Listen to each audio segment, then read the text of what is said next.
on this incredible, I mean, there's not a cloud in the sky, this incredibly beautiful fall morning. And hopefully you enjoyed the full moon last night. At least I think it was full last night. And hopefully you're enjoying the day and the start to the day as well. So today we're looking at this idea of a smile. Like sometimes again, I think we miss the fact that the Bible, much of it is written in a way that should make us smile, that should make us should sort of see God as our friend, God as somebody who walks with us, and that idea that we can smile right along with it, because like life has hard stuff. It just has hard stuff. There's lots of opportunities, lot not to smile, understandably so, and yet there are times where we can just take a little breath and kind of look at life and just go, okay, all right, I can smile here. And today's one of those parts of the Bible. So some of you may be familiar with Abbott and Costello's famous skit, sort of who's on first. And if you haven't ever watched that, I would highly recommend you go on YouTube and take a peek. Again, Abbott and Costello, who's on first, because there's a little bit of that in what we're going to read today. So the background to the story, and we're coming to the end of it here, is there's this blind man begging by a gate. Jesus's disciples gather around the guy and they ask Jesus, well, who sinned, this guy or his parents? Which is just like such an obnoxious, unbelievably cruel question. And Jesus goes, essentially says, like, neither. You guys are totally missing the point. Goes on, heals the guy, and then after the guy is healed, the Pharisees, the clergy at the time are upset because you get a guy, an uncredentialed person who is out there healing. That clearly is a little job security issue for them, and so they go on this rant about how Jesus is a sinner, da da da da da da da, and this big debate ensues, and that's where we're picking up the debate today. And I think this part we're actually supposed to read with a little bit of a smile, again remembering that these people would have heard this story the whole way through, so the humor would have been more understandable at this time, hearing the whole story versus how we tend to do it, which is in the West, which is just looking at little bits and pieces. The formerly blind man answered, now that is remarkable. Now, what do you say it's remarkable to? It's when they had told him, we know that God spoke to Moses. These are the Pharisees. But as for this fellow, we don't even know where he came from. So they're saying, all right, we don't even know where this guy came from. The blind man answers, now that's remarkable you don't know where this guy came from, because everything at that time period was about knowing where people came from, what nation, what tribe, what family. It was all very localized that way. You don't know where he comes from, yet he opened my eyes. You can see that as a little bit of a cheeky, like, yeah, you guys, that's remarkable. You don't know where he came from, and you're supposed to know everything, and yet he healed me. We know that God does not listen to sinners. He listens to the godly man who does his will. That's really interesting. So there he's referring to Jesus. So he listens. He's obviously listened to this man, and this man has done God's will, and God's will is always healing. Nobody has ever heard of opening the eyes of a man born blind. If this man were not from God, in other words, if Jesus were not from God, he could do nothing. To this they replied, and this is sort of the who's on first part. Well, you were steeped in sin at birth. How dare you lecture us? And they throw him out. So just folks, like there's a little bit of a humorous flow to that, right? Where we're like, now it all comes back full circle. The disciples had said this guy was a sinner. That's how the story started. And Jesus says no. And then here are the clergy at that time coming right back around and saying, well, it's obvious you're a sinner, even though we called him a sinner, and that didn't work. So it's obvious you're a sinner. You're out. They kick him out of the synagogue, kick him out of church. Folks, it's interesting the way this shows up. Third time in the story where there's this blame game going on around sin. And it's interesting because I think you can see, right? Like Jesus is sort of absenting himself from this conversation. When he first faces it, he heals the guy. And then when it comes up again that he's actually the sinner, we see him absent from that conversation. And then it comes back around to this guy being considered sinner. I mean, you can imagine people listening to it go like, oh yeah, there's a point here. Point that John is trying to make, because we're looking at John 9 verse 30 here. And it's that maybe it's just not about trying to figure out who the sinner is. Maybe it's just not, maybe that's just not the game. Because these guys actually it's just it's a cruel thing they do here at the end. Like they boot the guy out. I don't think the guy cared much because he could see he could see, frankly. But it's interesting that the will of God, right? The guy, the blind man, I think, was nailing you, and he said, this guy Jesus was doing the will of God. Well, obviously, the will of God is not trying to pick out who the sinner is. I can't say that strongly enough. The will of God is not trying to pick out who the sinner is. The will of God is healing. The will of God is healing. It's interesting, folks. Like I was listening to yesterday, Kate Ballard, who's always just phenomenal to listen to. Any chance you get a chance to listen to her online or on a podcast, I'd recommend doing it. And Kate said something interesting. Again, she's a young mom, stage 4 cancer. I talk about her a lot at New Church Live because she's writing just beautiful stuff right now. And Kate had said, the kind of faith that eventually we come to is this. And again, this is somebody who's facing her own mortality in a very real way.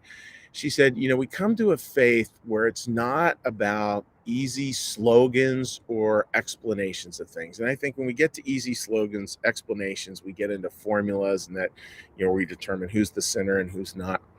She said we get beyond that, and then we just get a faith that's all about love. It's just all about loving other people. Like it's that simple. That's the will of God. So, as best you can today, try to like park that question about trying to figure out who the sinner is. That's a tough one to do, and of course it doesn't mean there aren't circumstances where we have to really demand accountability, where we have to take care of our loved ones, where we even have to say really difficult things to people. I think that's all true as well. It's just a different approach, though. It's that approach is towards a long-term healing versus an approach of blame, an approach just of let me figure out who the sinner is and make sure they get theirs. um, I think that's a much healthier way to live. It's not easy to do. And again, I know life, we're always having to make calls on things. And we're always having, in certain ways, to demand accountability in a good way of ourselves and of other people. And this story, I think, is pointing us that way, but it's pointing us that way in a way that heals, not a way that destroys and not a way that shuts people out.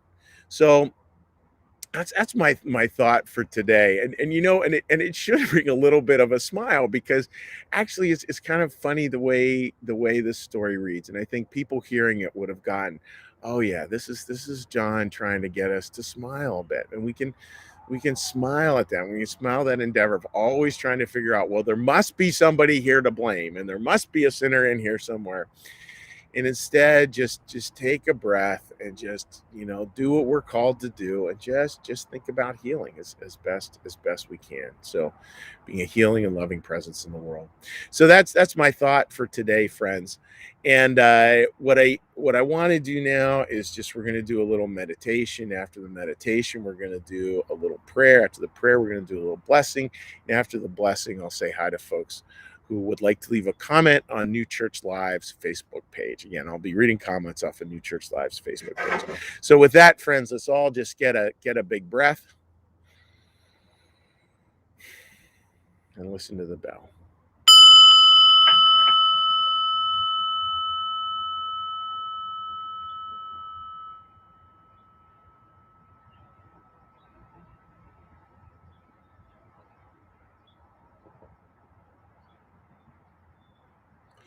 Be still and know that I am God.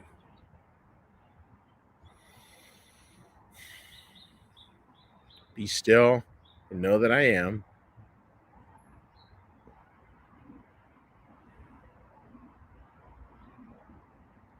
Be still and know that I.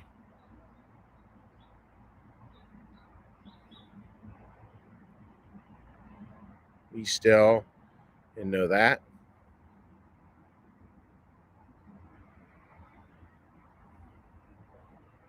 Be still and know.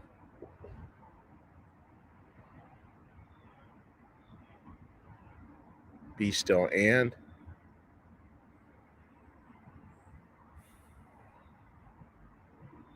be still.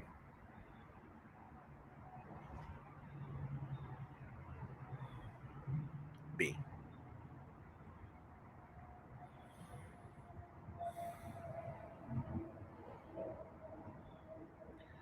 Our Father, who art in the heavens, hallowed be thy name.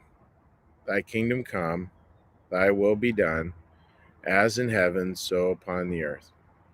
Give us this day our daily bread, and forgive us our debts, as we also forgive our debtors.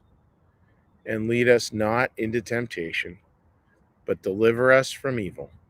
For thine is the kingdom, and the power, and the glory forever. Amen. May the Lord bless you and keep you. May the Lord make his face to shine upon you and be gracious unto you. May the Lord lift up his countenance upon you and bring you peace and bring you home. Amen. All right, friends. Well, let's take a little cheery hello here. Say hi to folks.